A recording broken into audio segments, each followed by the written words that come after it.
Hi everyone, Mr. Oliver here from the James Prendergast Library with another STEAM Concepts for our Makerspace. Now if you remember last week, we talked about how we've gotten some new stuff with a grant from the Chautauqua Regional Community Foundation. This is components from another kit that we got, which is our, I've got to look, it's our optics kit. This optics kit comes with a bunch of instructions because there's a bunch of different explorations you can do from it. Today, we're going to be doing our third and fourth exploration from this kit. And what it involves is prisms, two different kinds of prisms, this white target paper here, and then a laser pointer.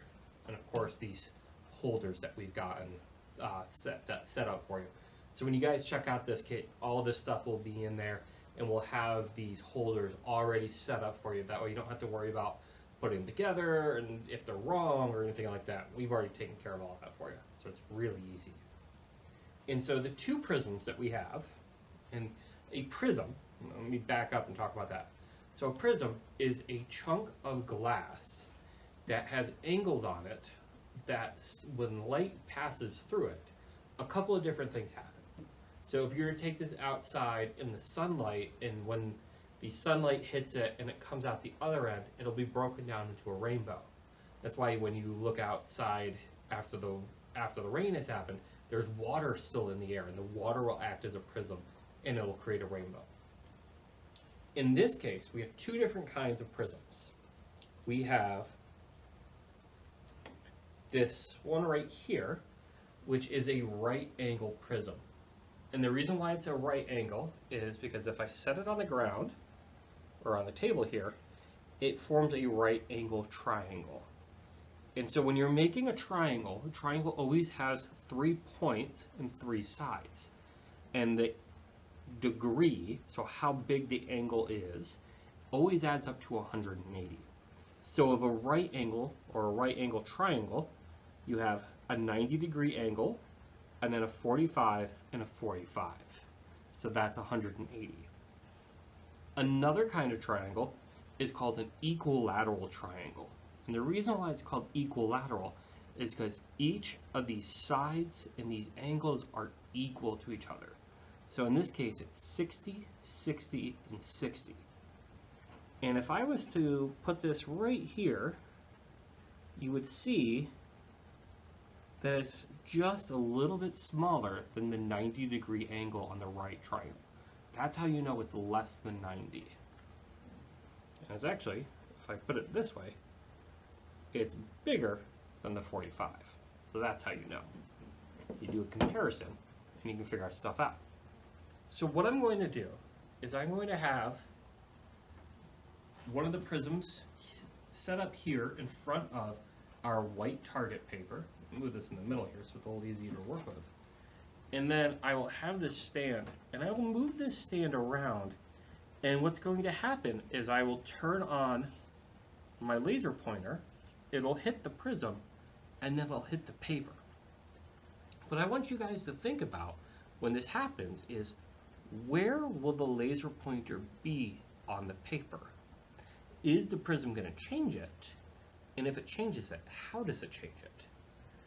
And more than that, is there going to be a difference between our right angle prism and our equilateral prism?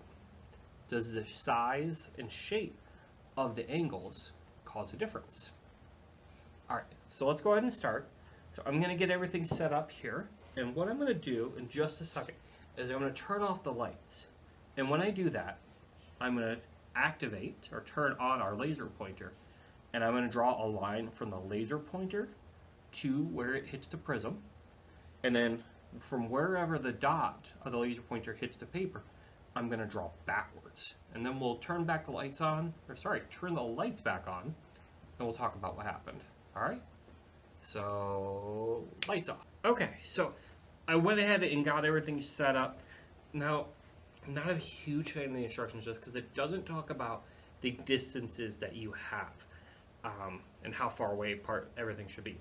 What I've been able to figure out is that the prism should be about midway between the paper and where the laser pointer is set.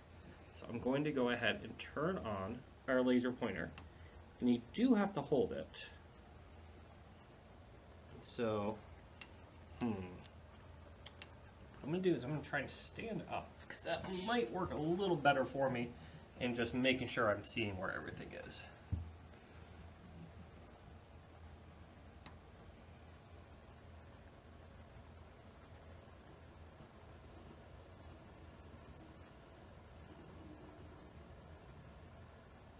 Oh, my marker's running out.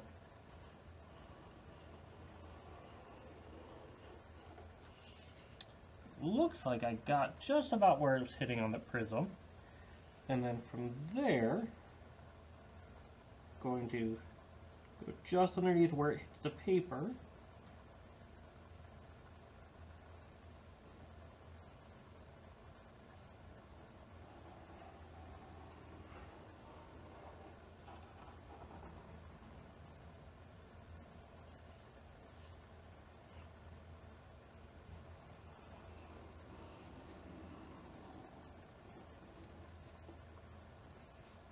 Alright, so let's go ahead and turn back our lights back on, and what I'm going to do is I'm going to remove the prism, and I'm going to see where the lines actually overlap. Alright, so let's be right back. Okay, so I'm going to keep drawing this line straight out, and then I'm going to draw this line straight out. Sort of. Sort of straight, yeah. Kind of hard when you don't have a ruler, so make sure you guys have a ruler in hand. But do you guys see what happened when the prism was right here? Because that's right where it was. So what happens is the laser pointer hits this side right here and then refracts in this direction. So it changes the angle that it was going at based on the side that, based on where it hit. So this line is going straight this way, and this line is going straight that way. So let's see what happens when we use a different kind of triangle. So we're going to do the same basic setup. And I'm actually going to put the prism back in the same spot. Okay, so I'm going to switch from using, trying to get away from me, this maroon kind of brown red to using purple. That way we can see what the different angles look like.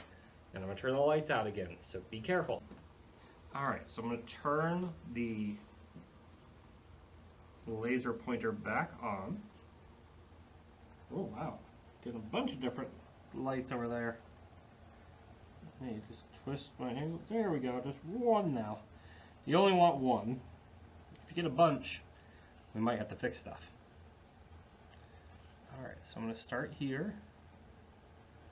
I'm starting from roughly the same spot that the other one did. And that's kind of cool. So I think what's happening is here we're actually seeing a couple of different reflections based on the different sides of the triangle. That's kind of cool. Alright, so we'll start here. Try and draw a straight line.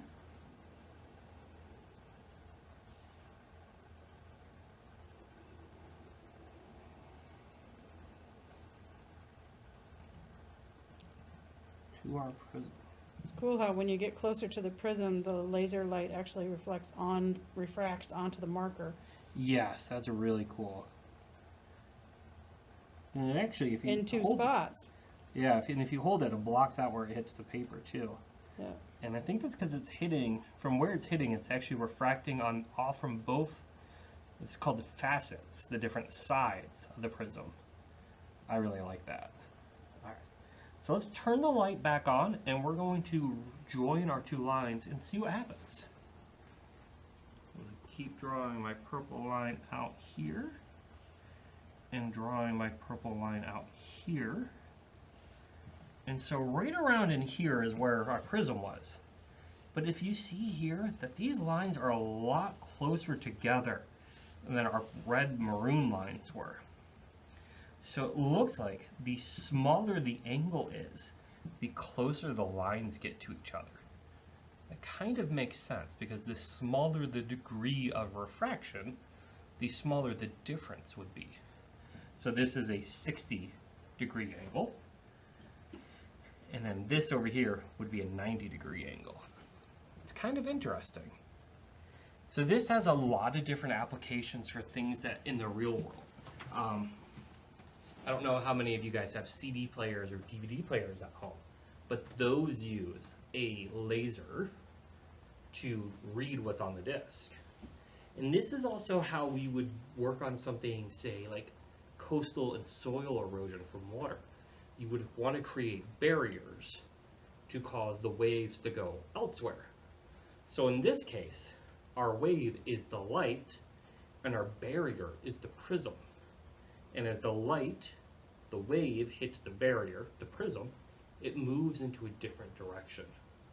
So the different size and shape of our barrier changes where things go. All right, so something to think about, and then we'll be back in next week with another experiment from our